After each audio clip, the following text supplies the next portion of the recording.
ambaye alikuwa Kiingereza aongei, anazungumza Kifaransa na Kiarabu. Sasa huyu alikuwa azungumzi kumuelewa kwa maana ya lugha. Yaani kwamba kocha anataka mpira wa namna gani ndio walikuwa bado hiyo wakati mnazungumza ilikuwa ndio kocha ameanza kazi yake au alikuwa ameshakaa muda hivi? Ana kama wiki 3-4 hivi. Bado mapema hivi. Bado mapema sio? Basi sawa, hilo tulikuwa tunalichagiza tu. Yote kwa yote, usimkatie mtu tamaa. Magunga, tupe ripoti yako leo kidogo kwa uchache. Tunaisubiri kwa baada ya kuongea na Jonathan. Kwani mimi nimesema Jonathan? Tuendelee Magunga. Nafikiri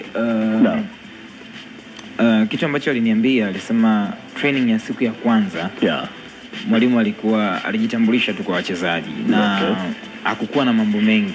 Zaidi ni session tu za kawaida, zile rondo ambao mtando tunasema safabwege. Mwalimu alikuwa anajaribu kuanza kuobserve vitu kwa sio kwa haraka sana. Anajaribu kuangalia wachezaji namna ambavyo wana operate kwenye uwanja wa mazoezi.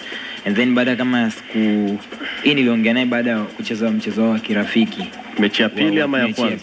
Mechi ya pili ambao wamepoteza.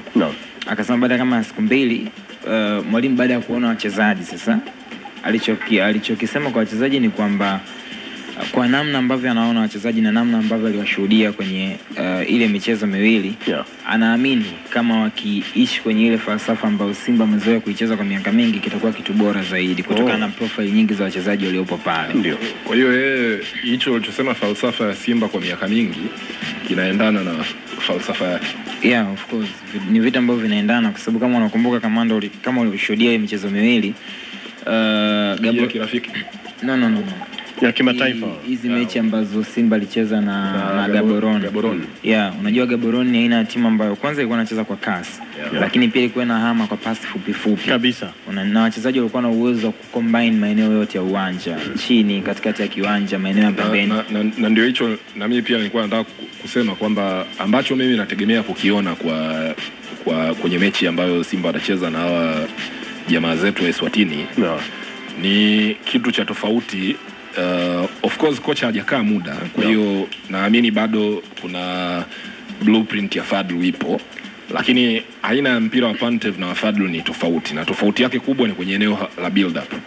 Fadlu alikuwa ana ile patient build up, kwa hiyo wakati mwingine mnapiga pasi taratibu, mnajaribu kumbait mpinzani, lakini Pantev anaonekana yuko direct zaidi. Kwa hiyo kamanda umezungumza kitu ambacho ni uhakika, kwa sababu pia kwenye hao maelezo ambayo mimi nimeyapata, unaambiwa ana mpaka sekunde kocha. Hataki watu wakae na mpira. Tunapiga tunaondoka, yani chap chilo unaambiwa huko mazoezini. Yani watu mpira unatembea, ni ngumu, yani unajua unaenda kuchukua kwa nani. Ukiangalia mfumo wa Fadlu alikuwa anapenda patient build up, lakini pia timu yake ilikuwa timu yake ilikuwa haitegemei sana wachezaji wa pembeni kupiga cross. Yani wachezaji wa pembeni yeye alikuwa anapenda mabeki wa pembeni wasaidie kwenye kushambulia, lakini mashambulizi yao yawe ya kuingia, wakifika kwenye final third pale waingie badala ya kupiga tena wingers. Na ndio maana unaona pia wakati mwingine Mpanzu anakuwa hachezi sana kama traditional winger. Sasa kuna wakati unamuona anaingia ndani, and of course mchezaji siku zote interest yake ni mahali mpira ulipo, lakini fundamental difference kati ya mpira ambao Simba ilikuwa inacheza chini ya Fadlu na Pantev utakuwa huo, kwamba with Pantev slowly tutaanza kuiona Simba inacheza kwa kasi zaidi, lakini wanakuwa direct zaidi, yani hawapotezi muda kwenye mpira kiasi cha kumpa mpinzani nafasi ya kurecover defensive shape. Na nimeambiwa jina la mpira huu wa Pantev linaitwa pass and run. Pass and run. Yani unapasia unakimbia. Ni mpira wa Pantev. Lakini pia Mkai.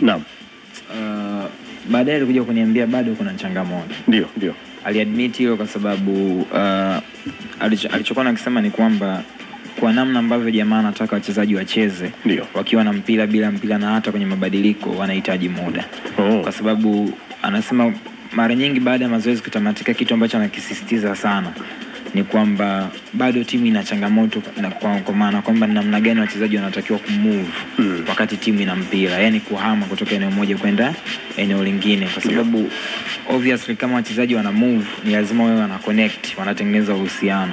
kwamba kama mimi natoka katikati naenda kushoto, kuna mtu atatoka labda maybe upande mwingine kuja kwenye eneo ambalo mchezaji mwingine anaondoka. Okay. Na hivyo ndivyo ambavyo watu wengi mtaani wanatumia neno muunganiko. Muunganiko unatengenezwa na namna ambavyo timu ina move wakati wanakuwa na mpira na hata bila mpira. Yeah. Kwa hiyo akasema kitu kingine ambacho alikuwa alifanya meeting na washambuliaji wote. Kitu ambacho anakisisitiza zaidi, anasema mara nyingi hata pia anapenda kuitawala mechi hata kama timu haina mpira kabisa. Na ukitaka kuitawala mechi wakati hauna mpira ni kuwa na kasi wakati wa kufanya pressing kuanzia mstari wa juu zaidi.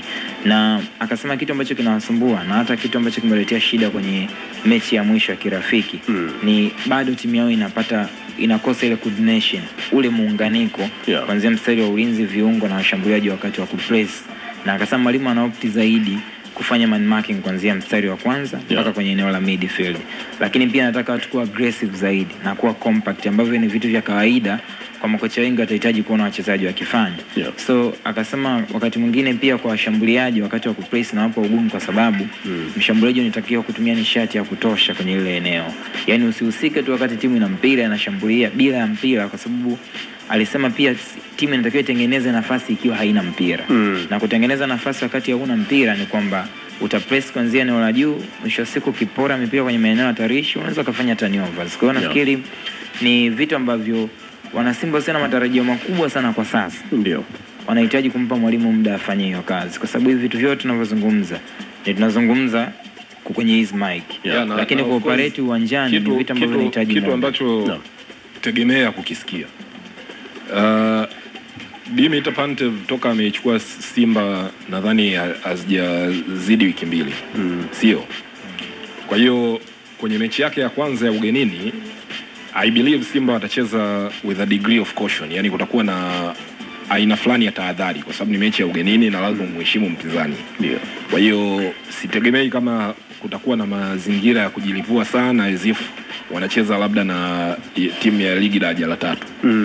Kwa sababu hiyo ni out of necessity. Yani ni kama wewe Mkai leo ukitoka Dar es Salaam hapa ukadondoka Pretoria, Johannesburg pale. Hata kasi ya kutembea kwako itakuwa tofauti kidogo. Ndio. Yani utatembea taratibu kwa sababu unajaribu kuyazoea mazingira. Na hata hiyo ukweli ni kwamba hata nilivyofika Sweden. Yani unajua kuna muda kidogo unasikilizia fika airport pale ya Holanda, unafikiria hivi si hapa ikaleta shida tena, afu toka kwenye vyombo vya habari huko. Au hata ile kwa mfano kama kutoka Tanzania umepanda metro ile basi labda mtu akakanyaga kidogo, wewe utakuwa mpole kuliko yeye. Yani tofauti na ingekuwa hapo umekanyagwa na Mswahili mwenzio ambaye labda mnaweza mkazungumza lugha ya kuelewana. Kwa hiyo it's out of necessity. Lakini kwa sababu ya narratives tulizozoea, utasikia watu wanakuambia timu haichezi, mpira hatulioni. Manake sisi Watanzania tunauangalia mpira tofauti. Mtu anaweza kaona tukio alafu akaifanyia conclusion. Yani unajua unaweza leo tunacheza mechi hapa alafu Ashraf akamzidi mbio Richikiza kwenye incidents 1 au 2 au 3. Alafu Magunga kawa anauangalia ule mpira akasema huyu Richikiza mbona yuko slow, lakini amezidiwa mbio kwenye lile tukio. Lakini maanishi kwamba ni tabia yake kwamba yeye yuko slow. Kwenye hilo unakubali kwamba yuko sahihi, ni kweli amezidiwa mbio. Sasa kosa liko wapi? Ni tofauti, hizo kauli ni mbili tofauti. Kwamba pale amezidiwa mbio na kusema Richikiza ni mtu slow ni vitu viwili tofauti, kwa sababu hata huyo mtu slow akikutana na mtu ambaye ni slow kuliko yeye ndo atakayekuwa na mbio. Kwa hiyo ni kitu kulingana na mazingira ya sehemu husika. Kwa hiyo narrative zile zitakuwepo kwamba mpira tulioni, lakini siku zote mimi huwa naishi kwenye kauli ambayo niliwahi kuisikia kwa kocha Kim Poulsen. Wakati fulani, wakati nikiwa bado reporter, niliwahi kumfanyia interview akiwa kocha wa timu ya taifa. Na katika vitu vyote nilivyomuuliza, moja ya maswali nilimuuliza kwamba hii timu yako unaiona wapi ndani ya mwaka 1 au 2 ijayo. Akaniambia of course in football things take time. Kwamba kwenye mpira mambo yanachukua muda. Ni kama sana. Kuna kauli aliitoa akasema football is not like flicking a switch. Yani mpira sio kama kuwasha na kuzima switch. Ni kwamba unawasha umeme, taa inawaka, unazima mpira huko hivyo. Mpira lazima kila kitu kiendane na muda.